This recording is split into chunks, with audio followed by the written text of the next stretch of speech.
Getting ready to put running boards on a JEEP Wrangler, an older model, and the bolts are rusted slam out.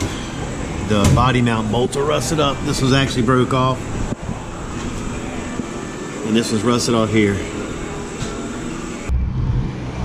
Hey, what's going on, guys? This is Pete with Auto Repair Tips. If you enjoyed the video, hit the like button, subscribe to the channel, and don't forget to hit the bell for notifications. These are the running boards that we're putting on the Jeep. We got them from Quadratec. We get a lot of our Jeep accessories from Quadratec. They're an awesome company, and everything fits really, really good. Fasteners that hold it up in here are rotting off.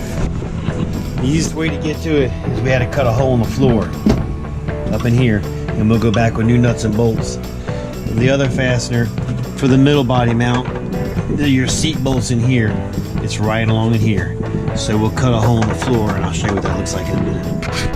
I'm using an angle grinder that runs off of air.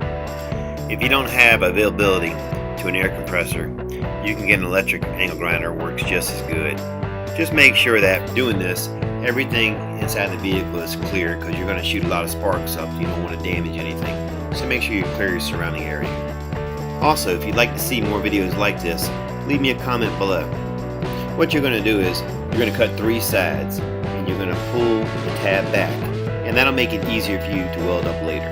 I'm using an air hammer, an air chisel. I have that luxury, but if you're at home, you can use a hammer and just a plain old chisel. Alright, after you chisel, you take off the excess metal here. After you remove that metal, your floor is going to be thinner, so you're going to have to go out and get a steel plate and put in the place of what you just took out.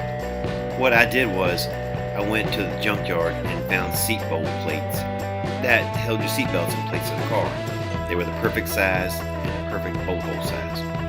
By doing it like this, we're making this area stronger than it was than when it came from the factory. This is what it looks like with the steel plate, the new bolt, the new nut. You simply fold the tab down and weld it up solid.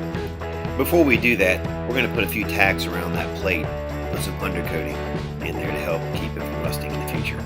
This is what it looks like after we've grinded down the welds. Now we're going to smooth out the edges and put some primer and paint, and we'll do the same thing to the front side. After the mounts were completed, we were able to install the running boards for a nice clean finish, nice and secure.